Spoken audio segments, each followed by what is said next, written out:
Está no ar mais um programa Potência Empreendedora. Eu sou o André Dweck e todo sábado eu trago um convidado especial para compartilhar conhecimentos, conteúdos exclusivos sobre carreira, sobre negócios e inspirações de vida para você, ouvinte da nossa rádio USA, a Rádio dos Brasileiros na América, 1260 AM na Grande Boston, em Massachusetts, 1400 AM no sul da Flórida, Boca Raton, Fort Lauderdale, Grande Miami, 940 AM em Danbury, Connecticut e 1160 AM em Orlando, na Central Flórida. Você também pode nos ouvir através do aplicativo na loja do seu celular e pelo portal nossaradiousa.com em qualquer lugar do mundo. E hoje nós temos um convidado, pensa no empreendedor raiz, pensa no imigrante que venceu na América. Sabe aquela famosa frase, sonho americano? É o cara.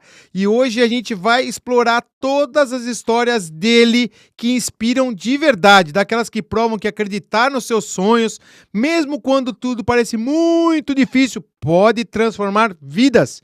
Nosso convidado é meu grande amigo João Bianchi, que eu tenho o prazer de ter também no nosso BR Nation Club, ele que é sócio fundador da EHR Miami, uma empresa referência em reformas e projetos residenciais nos Estados Unidos. Mas o caminho até aqui não foi fácil, não. Foi bem complexo. Com apenas 20 anos, João tomou a decisão mais ousada da sua vida. Deixou Campo Grande, Mato Grosso do Sul, terra boa, mandar um abraço para meus amigos de lá, e foi sozinho para Miami. Chegou lá em dezembro de 1999, na virada do século, com $500 emprestados no bolso e uma certeza no coração. Ele iria vencer na vida. Isso é história para inspirar. Sem profissão, mas acreditando no sonho americano, começou como muitos imigrantes, trabalhando como valé nos principais hotéis, ali dirigindo as carangas, também não era tão ruim assim não. Foram 4 anos assim, mas ele não perdeu tempo, aproveitou cada oportunidade para construir conexões, o famoso networking involuntário, vou complementar aqui porque eu gosto de networking involuntário, que foi assim que ele se conheceu. Isso levou ao setor de importação de mármore e granito. Em 2004 ele deixou o trabalho de imigrante e encarou o desafio de aprender a vender. Rodava mais de 30 mil milhas por ano na Flórida vendendo mármore e granito e foi aí que percebeu seu potencial como empreendedor e o sonho de ter seu próprio negócio começou a tomar forma. Em 2008 foi um ano marcante. João se casou com a Bia, sua parceira de vida e mãe dos seus 3 filhos, mas também um ano em que ele decidiu sair da empresa onde trabalhava e sem um plano B, sem segurança, passou um ano tentando, mas com um objetivo muito claro, construir algo próprio. E foi num passeio pela IKEA, IKEA, aquela loja de móveis para montar, aquela loja sueca. Em 2009 ele teve um estalo, viu uma oportunidade de começar do zero, com pouco investimento, e assim nasceu a Assembly Solution, uma empresa especializada em montagem de móveis da IKEA. É isso mesmo, entendeu? Eu seria um clientaço do João, que eu não sei apertar um parafuso. O retorno foi rápido, mas o João logo percebeu que queria ir além.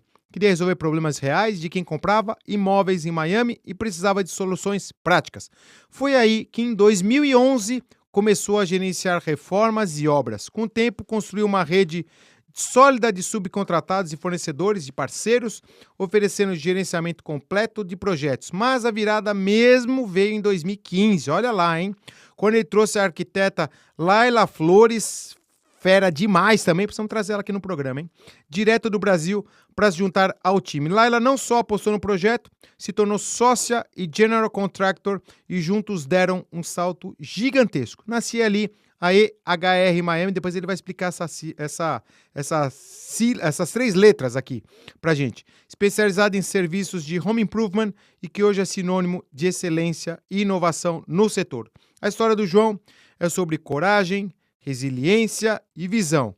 Começou do zero, com muita humildade e dedicação, e construiu uma empresa que é referência. Quer saber qual é o segredo? Segundo ele, acreditar, arriscar e nunca desistir. Muito obrigado, seja muito bem-vindo, meu grande amigo João Bianchi. E aí, meu amigo? Obrigado aí, fico até emocionado escutar tudo isso aí. A gente não para olhar para trás, né? A gente acaba esquecendo da história. Então, gostei muito aí do texto. Muito obrigado.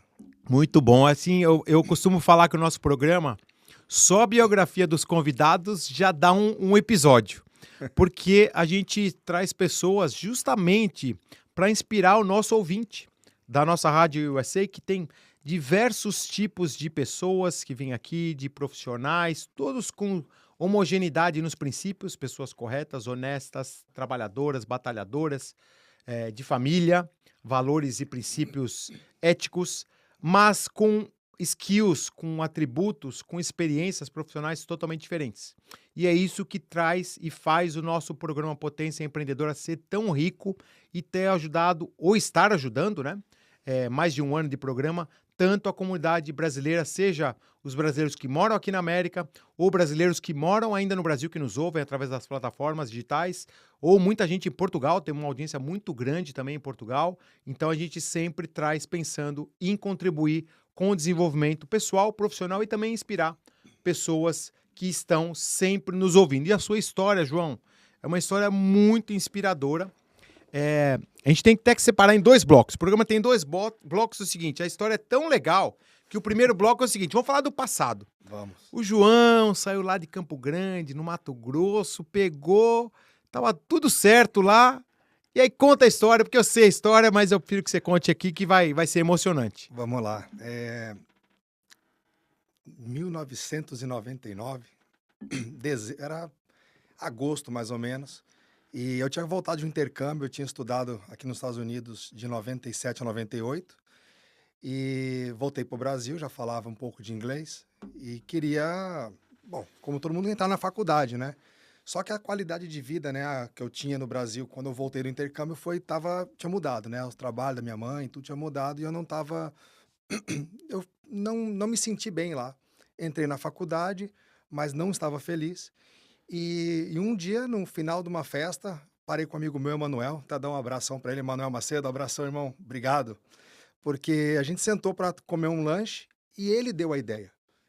Ele virou para mim e falou assim, cara, aqui tá muito ruim, vamos para Miami.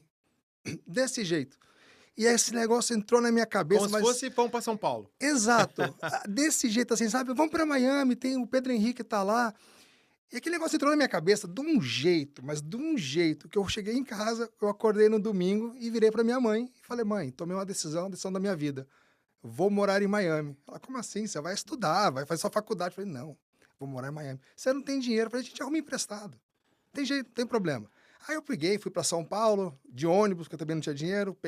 Fiquei na casa de um amigo meu e peguei o meu visto, que eu já tinha um visto de estudante, eu consegui renovar, pegar um de turista. E 2 de dezembro de 99, uma quinta-feira, eu pisava em Miami, exatamente na Lincoln Road, entre a Collins e a Washington. Não tinha lugar... Em Miami Beach. Mas não tinha lugar melhor. Já que eu pisei ali, eu olhei, foi a paixão à primeira vista. Foi muito bacana. Aí, bom, cheguei na quinta-feira, sexta-feira eu já estava empregado. Meus amigos, meu primeiro trabalho foi limpando uma loja, não foi de valé, meu primeiro trabalho foi limpando loja de CD, naquela época existia... Nossa, CD. CDs. Você da nova geração não vai saber disso. Era limpando... Compact Disc. E o meu primeiro salário era $200 a semana. Colocando isso em perspectiva, o cara que recebe menos comigo hoje, ele recebe 150 por dia. Mas teve a inflação, né? Mas era o quê? Uns 500 hoje, vai? Não chegava a isso, eu Não. acho. Mas estava valendo. Na minha cabeça, eu já estava somando isso, que era importante, lógico, né? Não tinha que gastar. Cheguei com $500 no bolso, como você mencionou. Então, quer dizer, primeira semana já chegar ganhando alguma coisa. Trabalhei um mês, aí eu saí, fiz um pulo rápido num restaurante, mas não me adaptei. E foi aí que um amigo me recomendou, falou assim, cara, tira a carteira de motorista e vai trabalhar de manobrista, né? Vai trabalhar de valé. E eu lembro que eu acordei cedinho, peguei um ônibus, na época era em Sunny Isles, tinha ali a autoescola, e cheguei ali cedo. E eu peguei a apostila, comecei a estudar na fila, comecei a estudar e não passei. Só que eu cheguei tão cedo que a moça falou assim, volta para a fila e tenta de novo. Aí eu voltei para a fila, estudei mais um pouco, passei e tirei a carteira de motorista. Saí dali, eu fui direto para o hotel, que era o National Hotel, do lado do Delano. Sei. Fui direto. Delano, pra quem não sabe, era o hotel da Madonna, né? Eu acho que do Robert De Niro também, não era? Não, acho que não sabia. Robert De Niro não sabia. Eu acho que era dos dois. Era o mais badalado de na época, todos. sim. Não existia outro hotel com as melhores festas estavam ali. E a gente estava do lado. Eu lembro que eu cheguei no hotel, era de tarde, né? No National. E aí tava o gerente lá da empresa. E eu pedi o trabalho. Ele falou, você fala inglês? Eu falei, vamos conversar. Aí começamos a conversar. Ele falou assim, pode vir segunda-feira. Em inglês, né? Lógico. Em inglês, lógico, ele é americano. Aí cheguei, ele falou assim, segunda-feira pode vir trabalhar. Aí, tá bom, comecei a trabalhar. 3 meses, eu já era supervisor da rampa. Com 20, 21 anos Com de 20 idade. anos. Não, não tinha nem 21 ainda. Caramba. Tinha 20 anos de idade. Eu já era supervisor. Por quê? Porque eu tinha algo que minha mãe me deu, educação.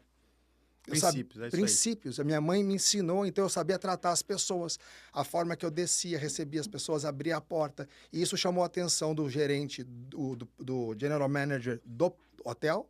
E ele falou pro dono da empresa de manobrista, falou assim, esse cara tem que ficar aqui o tempo inteiro. Não quero que você remova ele para Não, outro cara, projeto. ele tem que ficar aqui. Ele tem que ficar na rampa e não ficar levando o carro para cima e para baixo. Ah, entendi. Para atender os clientes. Exatamente, para estar Tá. recebendo os clientes. Entendi. E aí eu fiquei ali, né, comecei a fazer, tipo assim, mais uma moral com o pessoal e tudo mais. E eu entendi também que para ganhar dinheiro você tinha que estar em condomínios, não em hotel. Porque condomínio você tem os residentes ali, eles acabam te dando uma gorjeta. É você trabalha, né? e você trabalha com gorjeta, né? Sim. Então o valé, o que dá o forte mesmo é a gorjeta. Então eu fui trabalhar em condomínio. Eu trabalhei no hotel, eu cheguei aí pro Porto Fino Towers. Sei. Maravilhoso. Chique. Inclusive eu trabalhei ali Lá em South Beach, né? A virada de 2000 para 2001, eu passei trabalhando ali. E aí em 2002 inaugurou o Murano Portofino. Sim, ali maravilhoso. Em frente ao porto ali, né? Maravilhoso. Exato, né? Ali foi quando inaugurou aquele condomínio maravilhoso e eu fui o primeiro manobrista dali. Caramba. E eu recebi todo mundo ali, o George Pérez, que construiu, né? Da Related Group. E aí ali também aconteceu algo muito interessante. Ali eu virei um empreendedor sem saber. Porque um dos moradores virou para mim e falou assim, João, por que você não lava carro? Você faz um extra. Eu falei, como assim? Onde que eu vou lavar? Não, eu falo aqui com o presidente, você põe ali no cantinho, ali numas vagas e lava carro. Eu falei, tá bom. Aí eu comecei, né, comprei produto, comecei a falar para os moradores e comecei a lavar carro. Eu tinha 2 dias para lavar, quarta-feira e sábado. Eu chegava sábado, 6 horas da manhã, e lavava até meio-dia. Junto com um amigo meu, a gente lavava uns 15, 20 carros. Caramba. E aí de quarta-feira... Na mão? Na mão. Não, Mangueira, né? Na mão. Sei. E outra coisa, né? Eu só lavava máquina, né? Sim. Só carro de luxo. Não, que você pegava, você esponja para limpar a roda, você lava com gosto, assim, sabe? Era, né, Ferrari, Ainda Lamborghini, mais moleque, né? Rolls Royce. Não, era o sonho, né? Eu acho Só nave. você com 20 e poucos anos, Imagina. É um absurdo, né? E eu comecei, então, a lavar, de quarta-feira eu também lavava mais uns 10 à noite. E aí foi a primeira vez que eu comecei a entender que, tipo, né, você tem um negócio. Eu tinha um negócio ali. E eu trabalhei ali até 2004. Foi quando eu conheci um brasileiro, um empresário, e ele tinha acabado de investir numa empresa de importação em mármore, né, de chapas para fazer bancada. E ele falou assim, cara, vai trabalhar lá na empresa e tudo, né? Aí a primeira vez eu não quis, eu falei, cara, acho que não, né? Eu queria, sei lá, meio que orgulhoso, assim, eu acho, sabe? Falei, não, né? Aí passou uma outra vez que ele voltou, ele falou, cara, vai lá. Eu falei, eu vou. Aí eu fui fazer a entrevista com o sócio. Fiz a entrevista, tudo mais, o sócio não era uma pessoa fácil, e ele virou para mim e falou assim, cara, a gente não tem essa vaga aqui disponível, né? Mas quando tiver eu te aviso.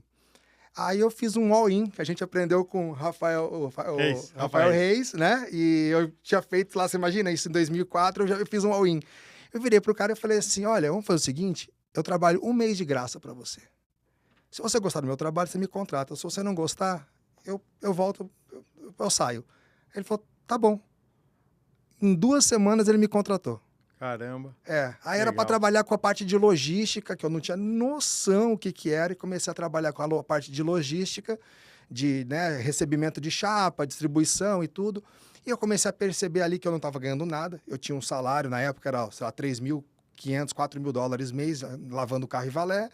E eu estava ganhando ali 1.500, 1.800. Só que eu tinha feito uma reserva. E eu falei, cara, não vou conseguir sobreviver aqui com isso. E eu comecei a perceber que os vendedores de chapa eram o pessoal que estava ganhando dinheiro. Aí eu falei, quero vender. Aí ele falou, tá bom. Aí eu comprei 2 livros. Agora eu nem lembro o nome, mas eu li os 2 livros sobre venda, entendi um pouco como que eu tinha que fazer e comecei a vender. Só que aqui em Miami foi difícil, porque é muito latinos, tudo mais, tem uma certa máfiazinha, o pessoal fechado, eu não estava vendendo bem. E o dono da empresa falou assim, cara, vai para cima, vai para o norte, vai para Orlando, vai para Tampa. E eu comecei a ir, aí é mais americano. Aí eu comecei a ir, comecei a fazer carteira e comecei a vender. E em 2005, um ano depois, o dono da empresa tinha me prometido um aumento se eu alcançasse as metas, e eu alcancei, ele não me deu. E nessa mesma semana, um rapaz que trabalhava com a gente, um argentino, tinha ido trabalhar para uma outra empresa. E ele me liga e fala assim, João, tem uma oportunidade de ouro para você, os caras querem te entrevistar. É um pessoal espanhol, muito forte, os caras estão montando uma nova área na parte de chapas, eles vendem piso, né? Eu falei, tá bom, fui lá. Cheguei lá, fiz a entrevista, a oferta de trabalho era pagar mais que o dobro. Caramba. Fixo, fora a comissão, com carro e com tudo. Não tive o que fazer, Lógico. Voltei, falei, olha, tô saindo, né? Entreguei tudo e comecei essa nova jornada. Aí eu comecei, foi aí que eu dirigi, eu tinha um Escortzinho branco, e eu dirigi isso aí 30 milhas por ano, até fundir o motor. 30 mil. 30 mil milhas por ano. Cara, fundiu o motor. Mas hoje em dia eu dirijo 22, né? É. A minha Cybertruck tá com Sim. 22 mil Sim, milhas caramba. hoje. E eu dirigi 30 mil, e depois 30 mil, e aí na terceira rodada o carrinho já não aguentou mais. Sim. Aí até a própria empresa me deu uma caminhonete, eu comecei a trabalhar. Mas aí eu trabalhei com eles até 2008, mas em 2006 eu tomei uma decisão também, porque em 2006 o meu irmão ficou doente, ele teve um câncer, ele veio a falecer em agosto de 2006, e eu voltei para cá bem triste, né? Tipo assim, desmotivado até, e a empresa que eu trabalhava estava abrindo uma filial em Orlando. E como a maioria dos meus clientes eram lá, eu falei, vou mudar para Orlando. E eu acabei me mudando para Orlando. Morei em Orlando 1 ano e 8 meses. Foi uma experiência fantástica, foi muito legal. Aí eu pude vender mais para cima, ainda mais para o norte. E aí veio 2008. 2008... Crash no mercado. O crash no mercado. Tava tudo, assim, muito estranho.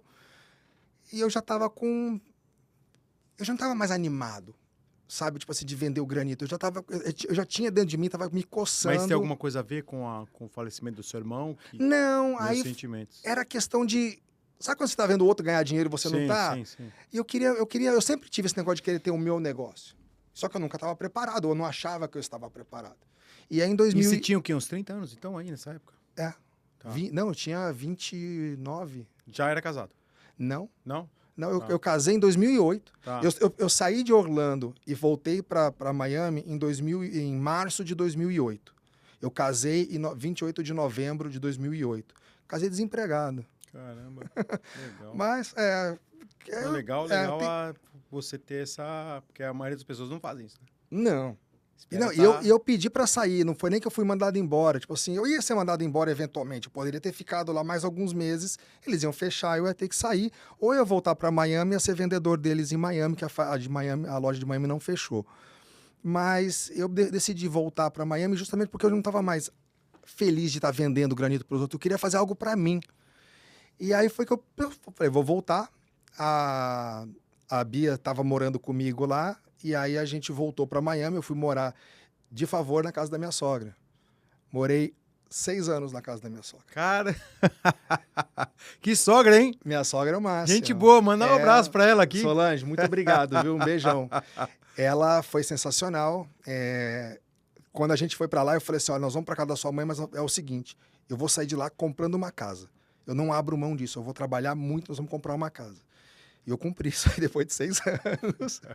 Mas foi do lado da minha cama que eu tinha uma mesinha com computador e foi ali que eu desenvolvi a minha ideia. Então, passou 2008, 2009, estava desempregado, conseguia trabalho. Não é que eu não tinha trabalho. Sim, você é bico.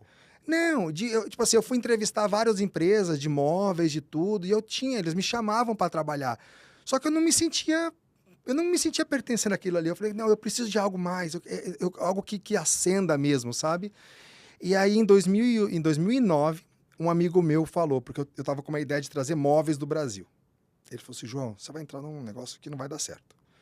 vai no IKEA, tá todo mundo comprando móveis do IKEA. E o IKEA tinha acabado de abrir aqui em Sunrise. Acabado. Aí eu, tá bom, fui no IKEA. Entrei naquela loja, comecei a olhar todos aqueles móveis. Aquele monstro de loja. Nossa, um absurdo, né? E os corredores, ele te força a andar, gigante. te força a andar por tudo, né? Demora 2 horas para dar uma volta. Exato. Aí eu comecei a andar ali e olhar. Aí eu peguei uma instrução, um manual de instrução, abri e comecei a olhar. E eu sempre gostei muito de Lego. Eu sempre fui bom de Lego. Até ensinei pro meu filho tá com uma coleção maravilhosa de Lego lá hoje em dia. E eu olhei aquilo ali e eu falei, cara, isso aqui eu monto brincando. Aí eu voltei para casa, sentei no computador e falei, eu vou montar uma empresa de montar móveis do IKEA. Aí eu sentei no computador, comecei a trabalhar num panfletinho, fiz uns flyerzinhos, negocinho, e tipo, eu monto móveis do IKEA, aqui meu telefone. 5 dias da semana, cara, eu fiz um websitezinho super simples e voltei no outro final de semana e comecei a colocar os cartõezinhos em todos os carros que estavam estacionados no IKEA. Sensacional. Comecei a colocar em todos. Eu fiz isso 2 finais de semana para nunca mais precisar fazer. Começaram a me ligar. E aí começou. E outra coisa, que naquela época não tinha muita coisa de esse negócio do site, você pagar para estar em cima. E eu coloquei lá o meu site, coloquei IKEA Miami, IKEA não sei o que lá, e o meu nome aparecia em cima. Nossa, do IKEA. Caramba. Eu comecei a montar, coloquei um rapaz para montar comigo, e aí começou a acontecer uma transformação, uma descoberta, que existia muito mais do que a montagem de móveis. As pessoas começaram a me perguntar, João, você coloca um lustre? Você coloca uma cortina? Que não tinha sido comprado na IKEA. Às vezes não, mas às vezes tava sim. Lá na casa, tava na casa. Mas André, tipo assim, eu nunca tinha feito isso. Só que... Lógico que faço. Lógico que eu faço. E um amigo meu, um grande amigo meu, o Felipão, ele falou assim, João, tá tudo no YouTube, cara. E realmente, tá tudo no YouTube. Aí eu comecei a colocar as coisas e comecei a entender como que funcionava. Aí comecei a instalar cortina, comecei a instalar lustres e não sei o quê, comecei a prateleiras, comecei a fazer outras coisas mais. E aí veio foi tipo assim, 2009, 2010, começaram a me perguntar se eu fazia, tipo, instalava uma pia. Um vaso sanitário. Eu falei, não. Só que daí eu conheci uma brasileira que me achou na internet e ela, Heloísa Arazi. Conheço ela. Fantástica. Brasileira judia? Ela é sensacional. Aliás, acho que ela mora em Aventura. Ela mora em Aventura. E ela me chamou para montar um móvel, eu fui montar um móvel na casa dela e eu conheci lá um handyman, chama Inácio Guido. Ele tá comigo desde então, cara. Desde então, ele tá fazendo um trabalho para mim agora, tá construindo um deck fantástico numa casa agora. E aí eu conversei com ele, eu falei, cara, networking, começar a fazer uma network de subcontractors. E eu comecei a juntar, então eu comecei a pegar um pintor, um handyman daqui, outro ali, um cara de hidráulica, um eletricista, e comecei a montar uma equipe. E as pessoas começaram a me chamar. Aí o Daniel Wikowitz. Sei. Meus amigos, tem uma... Encontramos ele lá no evento. O Léo tava o Ravi. lá. Então. E o Daniel, ele era um amigo meu já dos movimentos de jovem aqui, né? Sim. E eu fui lá, falei, Daniel, cara, tô começando... não encontramos o pai dele, o Léo. Encontramos o Léo. Tem razão. E são ótimos, cara. Me ajudaram. Sim, ótimas assim, pessoas. Eles me ajudaram, assim, não, eu gosto muito da família toda.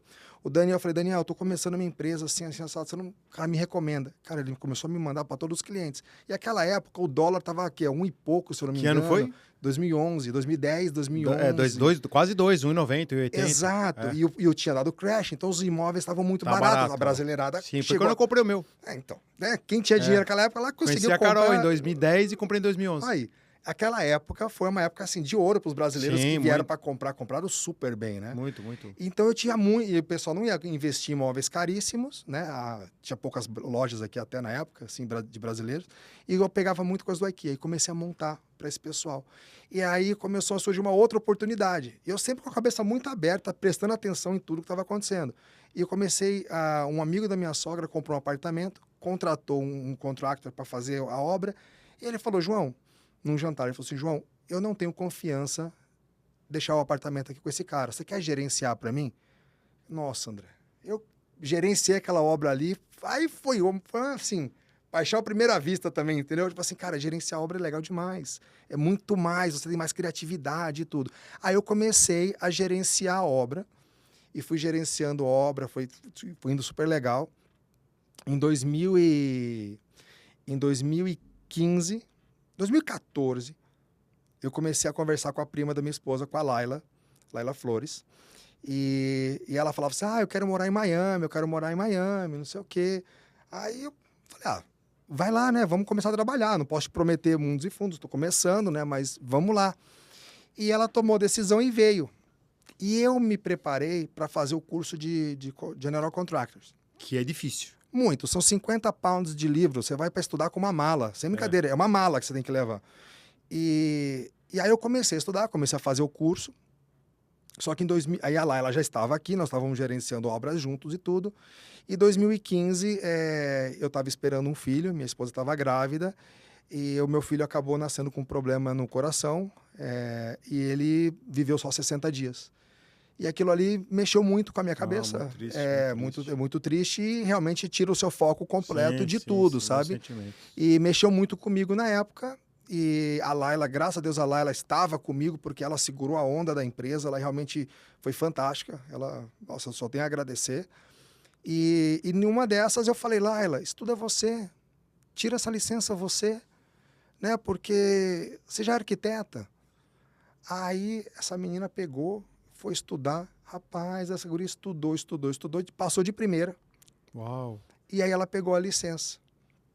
Quando ela pegou a licença, aí nós fomos para um outro patamar, né? Sim, porque aí você já não só gerenciava, não tinha mais o cara do contractor no meio. Nós nos tornamos contractors, né? Então, sim. E aí que a gente começou realmente a desandar, assim, né? A começar a fazer os grandes projetos. Desandar não, andar, né? Andar para frente em passos largos, assim, que realmente mudou muito a nossa vida. 2018 eu te conheci sem te conhecer. É verdade, através de clientes em comum. Te indiquei sem te conhecer. Ó, que credibilidade você tinha, João. Não é? Pra você ver isso aí, me tocou muito e foi engraçado, porque você nunca me ligou para falar nada, só me recomendou. Sim. Foi sensacional. E a gente acabou falando, acho que uma vez por telefone, mas nunca se conheceu pessoalmente, verdade. Até outro ano que a gente fez para o mesmo cliente em comum. Nós fizemos aí a obra dele também.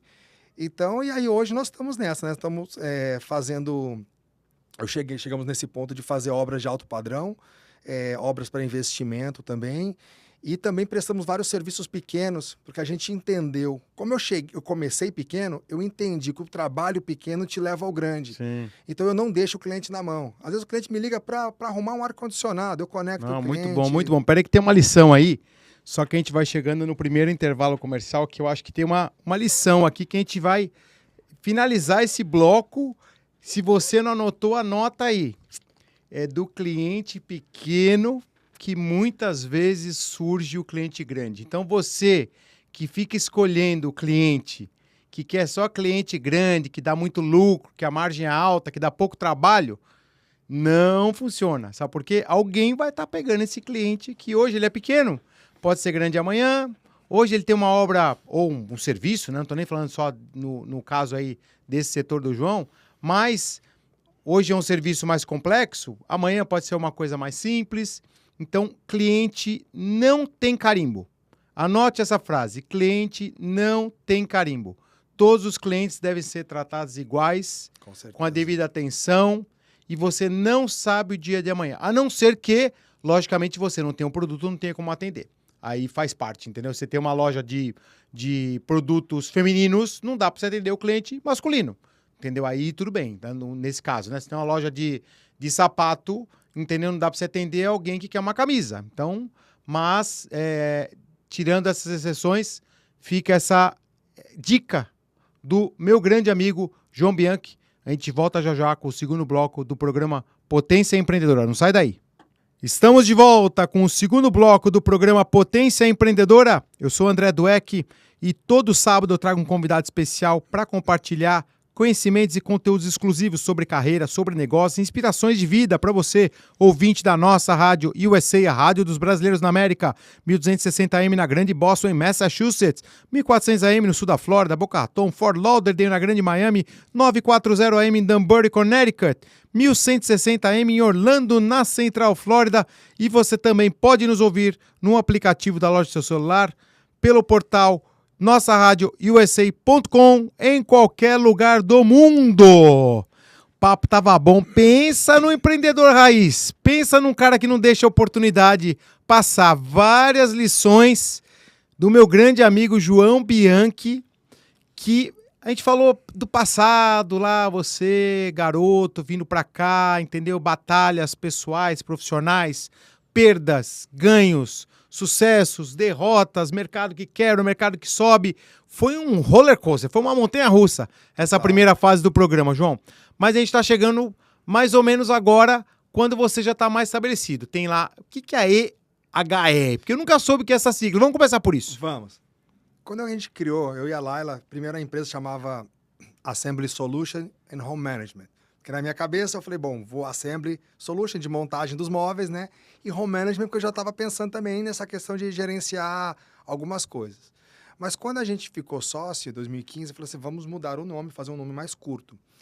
E a ideia da nossa empresa, ela é uma loja de prestação de serviços. A gente oferece produtos e serviços, mas a gente não tem uma loja física.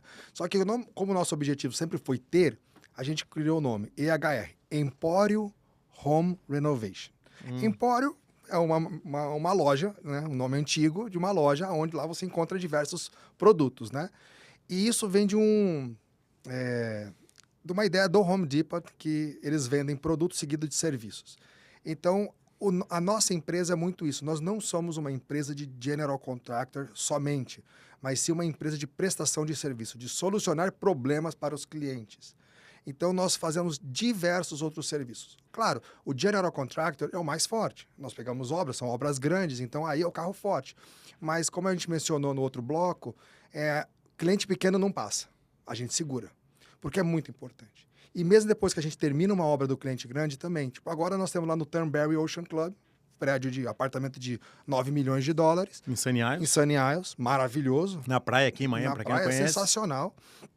E a cliente me liga, João, meu ar-condicionado está com cheiro estranho e tudo mais. Eu fui lá verificar, vi que o ar-condicionado estava muito sujo e ela está pagando uma taxa para o condomínio e o condomínio só vai lá e troca o filtro e não avisa ela. Eu falei, não, olha, tem que limpar essa máquina, tem que deixar direitinho. Aí eu pego e conecto um cara de ar-condicionado, um especialista, cobra uma taxa, e conecta alguém e coloca lá e limpa. E eu faço isso com um eletricista, com ar-condicionado, que nem agora nós estamos construindo um deck de madeira, vamos construir um driveway de concreto, essas coisas, né? Então, tipo, nós entendemos que para a gente seguir firme, e isso na pandemia salvou a gente, tá? Os pequenos são importantes. Os clientes pequenos, eles te dão os trabalhozinhos e quando surge uma reunião com um amigo e tudo mais, ele tem como, esse cara é bom. Recomenda, né? Recomenda. Ele testou o teu serviço com pouco, né? Com pouco. E aí ele fala assim, cara, usa o João, porque o João, cara, ele já veio aqui em casa, ele te dá atenção com tudo. Então é um cara de confiança. Então, quando a gente criou o nome EHR, foi em cima disso. Era criar uma loja de prestação de serviços. A gente oferecer produtos com serviços. Vou te dar uma consultoria aqui, hein? Eu mudaria o nome, hein? Que eu te conheço há tanto tempo, eu não sabia o que era EHR. Vamos melhorar esse branding aí, João. Vamos lá. Vamos melhorar. Ó, já vou dar uma dica. Ó, Laís, me perdoa aqui, hein? Bianchi Home Improvement. Pô, ficou chique, hein? Ficou bonito, hein? Ficou chique, hein? Vamos registrar. Não registra não, hein, ouvinte? Não vai roubar minha ideia aqui, hein? A Laila Flores não pode pedir para adicionar Flores ali, não. Não. Bianchi, família Bianchi. Família Bianchi. Italiano. Fala Bianchi, italiano, chique. É uma boa ideia, concordo. Vou pensar muito bem nisso. Muito bom. Mas você fez a tua marca, né, João? Porque independente do logo, do nome, de mudança, você é um cara que hoje é reconhecido num mercado que é ultra competitivo, que é o mercado de luxo. É um mercado que todo contractor quer trabalhar. É um mercado que os clientes são muito exigentes. Muito exigentes. Mas, ao mesmo tempo, são os high tickets que a gente chama, né? Que são as obras mais caras, né? Que eu costumo falar, né? Muita gente me pergunta de valor agregado. O serviço para você instalar um piso, vou falar aqui uma coisa como consumidor, tá? Você pode me corrigir, fica à vontade. Para instalar um piso de $5 o pé ou $50 o pé, a mão de obra é igual. É parecido. Muda um pouquinho? Muda. Mas não é 10 vezes mais cara. Não é. Entendeu? Não é. Então, o que eu enxergo é que você trabalhar no mercado de $50 o pé é muito melhor você trabalhar no mercado de $5 o pé, Com certeza. né? A dor de cabeça vai ser igual, né? Sim. Então é melhor você ter dor de cabeça em cima dos 50 Já que vai ter a dor, né? de 5, né?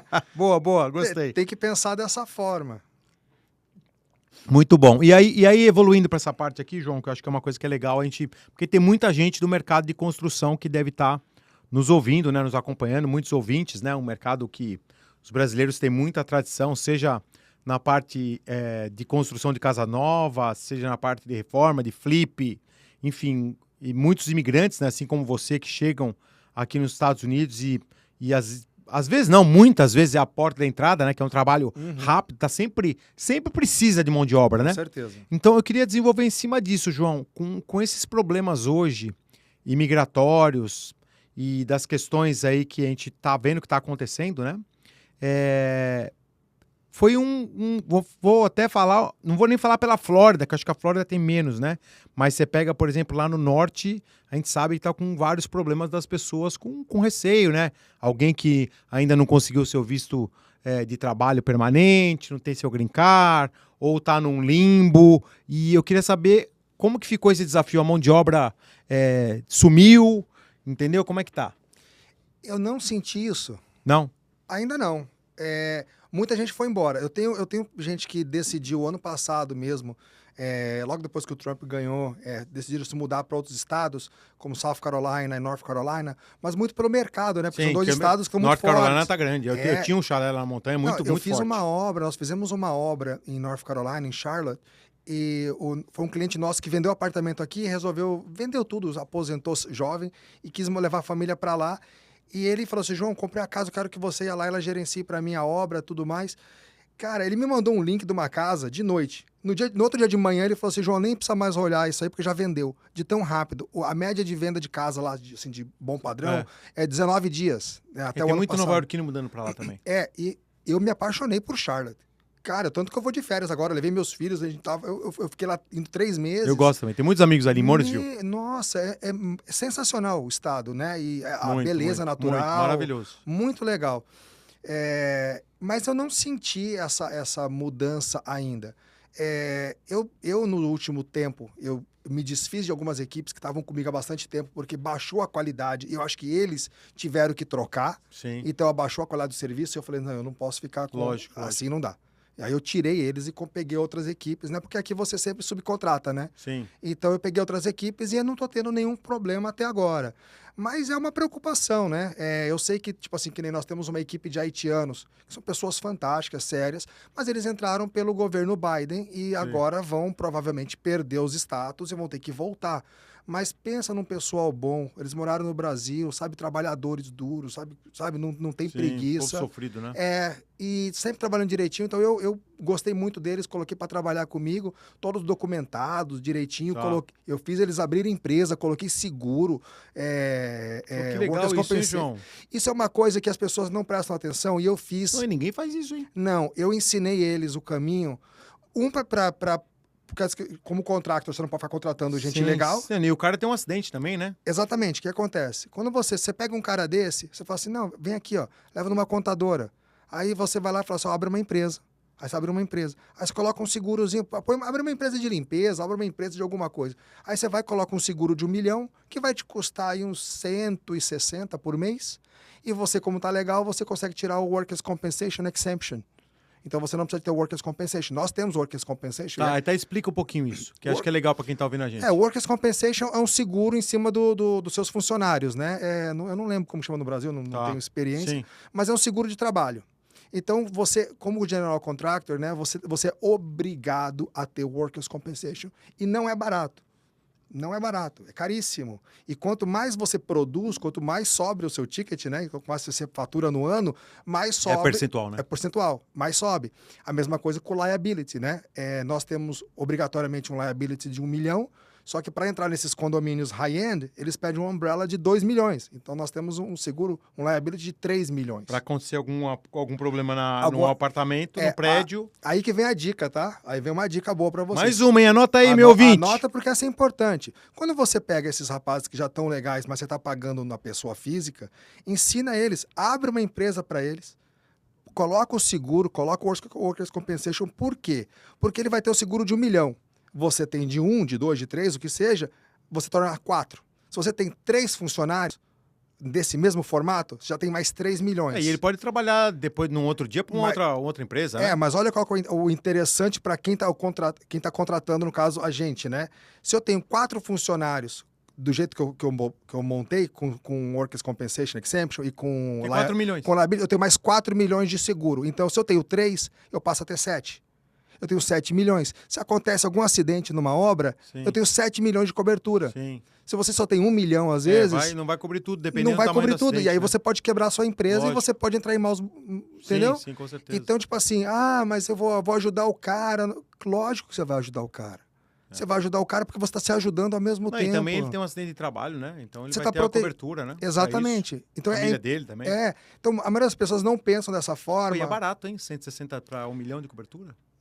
E é tipo assim, claro, eles vão pegar com serviço. Tipo assim, eu tenho gente que trabalha com a parte de limpeza, então eles registraram a empresa como limpeza. Tem outra que é como pintor, então eles fazem trabalho de pintor. Sim. Então é diferente o ticket. Quer dizer, o risco de cada empresa é diferente. Exatamente. Mas não é nada abusivo. Não é nada abusivo. E aí, tipo assim, eu, no caso, eu ajudei vários por um ano. Aí eu fiquei pagando para eles um adicional, para eles poderem cobrir o seguro, porque para mim era mais vantajoso. Eu tenho do que ficar levando uma... Quando você é contractor, você passa por auditoria todos os anos. Tá? Você passa tanto no liability como no workers compensation. Eles pegam tudo que você pagou, todos os subcontratados. Eles querem saber de tudo. Cadê o documento desse? Cadê o documento daquele? Se você não tem, você não é uma multa, mas você paga por aquilo ali que não estava coberto. E você só aprende isso da pior forma, que é quando acontece. Então, nos nossos primeiros anos, nós levamos umas chicotadas assim que... Para aprender, né? Para aprender. Só que você aprende. Em vez de continuar fazendo errado, nós entendemos que... Então, é uma dica interessante você ajudar o próximo que trabalha com você para que ele fique, né, de acordo com a lei, para você poder também ter mais proteção. Interessante. João, como que é a escalabilidade do teu negócio? Me dá um exemplo. Assim, quantas obras você consegue tocar ao mesmo tempo, por ano ou no mesmo período? Obra pequena, média, grande? Como que é essa dinâmica do teu business? Olha, 10 obras ao mesmo tempo. Tudo isso? Dá para fazer. Agora, nós tivemos um momento de baixa, né? Que foi até um momento diferente. Normalmente é entre junho, julho e agosto, normalmente fica mais baixo, sabe? Que é o verão que todo mundo quer estar usando, né? Só que nos últimos 2 anos, né? 2023 e 2024 foram os nossos melhores anos e aconteceu isso. Só que agora, e aí deu essa baixa, talvez até pela troca de governo e tudo mais, e agora começou a voltar de novo. Então agora nós estamos fechando já a obra, já está uma correria. Então, para você ter uma ideia, eu estou com obra em Pinecrest, aí eu estou com obra... Que é lá no sul, perto de Coral Gables. Que é lá no sul, perto de Coral, para baixo de Coral no sul de Miami, para quem não conhece. De Aventura, onde eu moro, até lá, dá 1h15 de manhã cedo. Sim. Eu estou com obras na Brickell, no Icon Bay. Que é em Downtown Miami. Icon Brickell, em Downtown. Estamos com uma casa em Miami mesmo, ali em Belmir, fazendo um trabalho. Belmir, bonita a área ali. Obra que é na Baía de Biscayne. Obra em Surfside. Surfside, que é perto do Jeff Bezos, né? Exatamente, ali naquela região. Nós temos um condomínio ali bonito. Na casa do Jeff Bezos, a ilha lá dos milionários. É ali do lado.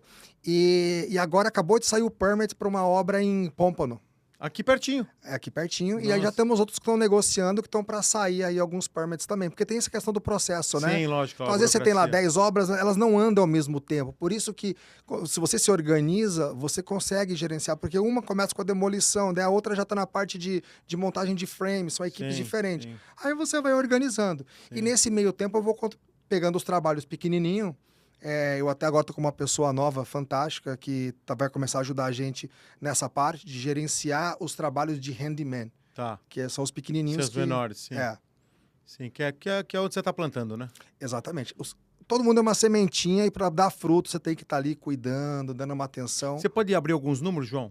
De quantas obras você já fez? Não precisa, se você não achar que... Financeiro, fica à vontade, não precisa ser o financeiro. Quantas obras você já fez? Tipo assim, qual que é a complexidade? Qual que é a tua meta? Olha, eu acho que é legal porque muita gente que trabalha no mercado de construção civil, muitas vezes não tem esse planejamento, né? Sim. Fala assim, eu tô trabalhando bastante, mas quantas obras você já fez? As pessoas não sabem nem responder. Eu não... O total de obra que eu já fiz, eu não tenho ideia, porque são muitas. Então, mas assim, você está quanto tempo no mercado? Eu estou fazendo obra como contractor desde 2016, que foi quando vamos falar 10 anos agora? Mas gerenciando desde 2011. Tá. Mais de 100 obras, com certeza. Com certeza. Não, se for colocar só, tipo, essa reforma de banheiro, deve ter uns 300. Que é uma coisa que acontece bastante, principalmente em imóvel antigo, né? Instalação de piso. O que acontece? Nós temos aí 3 produtos, né? Nós temos a reforma de condomínio, apartamentos de alto padrão, e temos a de casas, e temos também a questão de flipping, né? Que é para negócio, né? Tá. A de condomínio, de prédio, nós dominamos. Porque não tem, você chega num limite que só muda a quantidade de coisas que você faz, mas você não consegue fazer coisas diferentes. Tipo assim, nós aprendemos, nós estudamos, nós aprendemos como mudar uma cozinha de um lado para o outro. Tem um condomínio em Aventura que nós conseguimos mudar a cozinha da sala pro den. E aí a sala a gente abriu toda e ficou uma sala gigante, ampliou bastante, e todo mundo do prédio queria ir lá, não queria ir lá ver como que vocês conseguiram fazer. Entendi. E o que nós fizemos? Nós fizemos um estudo em cima da estrutura do apartamento. Lógico. Abrimos as paredes, algumas coisas, e fomos estudar como fazer. Graças a Deus, nós temos uma equipe qualificada de eletricista, de plumber, né, de hidráulica, e aí nós entendemos e fizemos. Então a gente conseguiu fazer... E tudo com permit, né?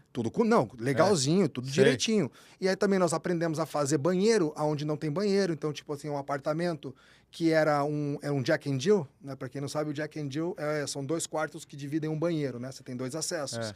O banheiro, o quarto canadense, que nem a gente chama no Brasil. Né? E aí, atrás desse banheiro, tinham 2 closets. Aí que nós fizemos? Eliminamos 2 closets e adicionamos um banheiro. Usamos tem toda uma técnica, que tem que ser estudada. Tipo assim, cada caso é um caso. E também ela é arquiteta, né? Sim. Ela é arquiteta. Mas além disso, você tem que ir na prefeitura, você tem que estudar, você tem que perguntar. Lógico. Entendeu? Tipo assim, isso é uma outra dica, tá? Quando você chega no cliente, você fala assim, isso aqui não dá. Não fala que não dá. Vai na prefeitura, gasta um pouco de tempo, pergunta, mostra pro cara, pro plumber, pro inspetor, e ele vai te falar se dá ou não dá. Então eu poderia, sem experiência, ter falado pro cara, isso aqui não dá, e perdido o trabalho. Que é o que 90%, logicamente que a gente não vai citar nomes, mas naquele apartamento do Bal Harbor. Sim. Você fez uma transformação, você transformou um apartamento de 2 quartos mesmo, né? Que era 2 plus den. Você transformou num 3 quartos com 3 banheiros. Dividiu um banheiro em 2, não foi isso? Não, aquele lá era um banheiro no corredor. O de Bal Harbor. De Bal Harbor, Não, o de Bal Harbor, a suíte... É porque, né? Isso. O de Bal Harbor, a suíte tinha um master bathroom muito grande. Desproporcional. Isso. Verdade. E o quarto também era grande, o quarto também era grande. Aí a gente conseguiu mexer a parede, fizemos um mini quarto para visitas, um mini quarto ficou muito bom, com uma beliche, ficou ótimo. Pro tamanho do apartamento ficou ótimo. E no banheiro, que inicialmente seria um lavabo, porque o apartamento, por mais que seja de alto padrão, ele não tinha um lavabo, eram 2 banheiros, e o master, como eu te falei, era desproporcional. E aí nós fizemos a divisória, quando a gente começou a demolição, a gente abriu as paredes, e a gente entendeu que se o cliente quisesse fazer um chuveiro, dá para fazer um chuveiro. Aí passamos para o cliente falou assim, agora. Transformou em 3 quartos. Aí nós 3 banheiros. 3 banheiros. E isso mudou o apartamento. Não, mudou. Então, tipo assim, por quanto que vale esse apartamento? Bom, você já não compara com o do vizinho. Não. E a questão é a seguinte, vamos dar um exemplo, tá, gente? Mercado imobiliário. Imagina que um apartamento de luxo, num prédio pé na areia, custa 1 milhão de 2 quartos. Tô dando um exemplo aleatório, tá? E aí você fala assim, o de 3 quartos custa 2 milhões. Não é que é de 1 para 1.200. Isso. Então você faz uma obra dessa, talvez, tô falando com 20% do valor, vai um pouco com 200, eu tô falando valores proporcionais, tá, João? Mas pode ser um pouco mais. E você transforma um apartamento, vai ser um pouco menor do que um 3 quartos tradicional. Mas o banheiro é o que conta mais. Né? Exatamente. O banheiro... conta muito. Exato. E por quê? Eu morei, quando eu mudei do Brasil pra cá, eu tinha um apartamento de 2 quartos lá em Saniais, no Trump Towers. Ok. Que era um apartamento de férias. Começar uma obra lá, no 2. No 1005 era. E era um apartamento de férias, era maravilhoso. 1.500 pés, com 2 quartos. Cara, era maravilhoso. Então tinha a suíte master desproporcional que vocês falou, com um banheiro gigante. E um outro quarto com um banheiro, com 2 camas e tinha um sofá-cama. Quando eu vinha com as crianças, férias, né? Os 3 dormiam juntos. Só que pra morar tinha um menino, entendeu? O Bruno tinha 22 anos de idade, a Pietra com 10 e a Sofia com 4. Não dá pra morar 3 crianças num quarto, entendeu? E o banheiro. Não dá. Porque tinha 5 pessoas para 2... Não é que não dá pra morar, fica desconfortável. Fica desconfortável. E não teve jeito de fazer obra. E eu vendi o apartamento e fui morar em outro. É porque você não me conhecia. Não te conhecia. Na época, e o apartamento, João, você conhece lá a planta, né? Eu falei com 3 contractors. Os caras falaram assim, não dá. Falei, cara, mas esse banheiro é muito grande. A suíte master é muito enorme. Pra você ter uma ideia, ficava a cama, parecia que tava faltando móvel no quarto. Tão grande que era. E o outro pequeno, apertado.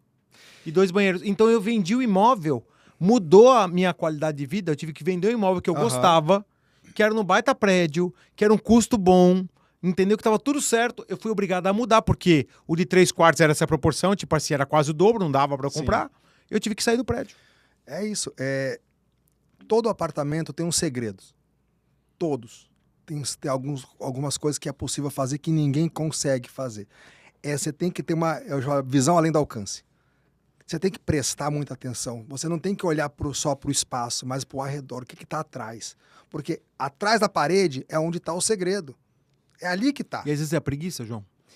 Eu acho que é falta porque falta de conhecimento. Não, eu vou falar do americano, tá? Não é crítica não, tá? Ele é muito by the book, né? Eu ia falar exatamente isso. Sou muito by the book. É muito assim, ó, a regra acabou e não vou criar, não vou inventar, não vou fuçar. Nós somos criativos. Sim, é isso aí. Acho que essa é a diferença. E a minha parte da empresa, eu sou a parte de venda, apresentação, então todo mundo vem para falar com o João. Sim. Lá ela faz a parte mais técnica, de contrato, administração de obra e tudo mais. Só que eu sou muito criativo, cara. Eu presto muita atenção. Eu faço a leitura do cliente. Eu não vendo as minhas ideias. Eu vendo o que o cliente precisa escutar. Então, o cliente vira para mim e fala assim, João, eu quero isso, isso, isso. Eu vou buscar uma solução. Aquele nosso amigo lá de Bal Harbour, João, eu preciso disso. Cara, eu resolvo. E ninguém fez no prédio inteiro, hein? Ninguém fez no prédio inteiro. E deve ter uns 50 apartamentos igual dele. E aí, na hora que ele for vender, vai valer mais. Não, com certeza. Entendeu? E o quarto não ficou pequeno, o banheiro dele não ficou pequeno. E outra ótimo. Coisa, quem que passa muito tempo no banheiro? Não, para. Entendeu? Não, banheiro ainda é de visita. Exato. Então, cara, a pessoa vai lá rapidinho, toma banho e não é que a pessoa tá morando ali, né? O master dele continuou com pia dupla, continuou com o espaço fechado pro vaso, tem um chuveiro maravilhoso. E o quarto ficou tamanho bom ainda. O closet ficou excelente. Com outro design. Essa desproporção de algumas plantas realmente é muito fora do padrão brasileiro. Eu acho que as pessoas, muita gente não usa da criatividade, elas usam da simplicidade. Eu escuto muito sobre, em condomínio tem a questão dos sprinklers, né? Que é o sistema de incêndio, né? Sim. E eu viro e mexo quando eu vou fazer uma reunião com um cliente. Porque falaram que isso aqui é muito complicado. Por causa do sprinkler, por causa do sprinkler, que tem que mudar a posição. Isso aí é nítido. Que quem foi lá e falou com essa pessoa primeiro não é general contractor e não tem conhecimento suficiente. Técnico, né? Não tem. Não tem. Cara, porque não tem segredo. É da mesma forma que eu vou mexer um tubo para mover a pia, eu mexo o sprinkler. É só você pegar e contratar a empresa e pronto. Não é você que toca. Tem que ser uma empresa. Põe no permit tudo e acabou, né? Acabou. E é um permit que corre separado, é outra, sabe? Tipo assim, é tudo, mas não tem esse negócio. E toda hora eu encontro com isso. Não, porque falaram que isso aqui é muito complicado, não vou fazer, que não sei o que lá. Dá para fazer. Com certeza dá para fazer. Com certeza, João. Dá para fazer, inclusive, um outro episódio pra gente contar só essas peripécias aí da sua experiência. Mas programa bom é assim, termina muito rápido, João. Estamos chegando aqui na parte final. Eu acho que foi muito legal a gente compartilhar a tua história, né, nesse primeiro bloco, que é uma história de superação e que inspira muita gente, inclusive a mim, que você é um cara que você sabe que eu admiro bastante. Obrigado. Principalmente essa tuas dicas que você deu, muita gente do mercado de construção com certeza vai pegar essas dicas para os negócios deles, para a vida deles, para o trabalho deles, seja autônomo, seja dono de empresa. Eu acho que isso é muito legal e esse é um dos objetivos do programa Potência Empreendedora.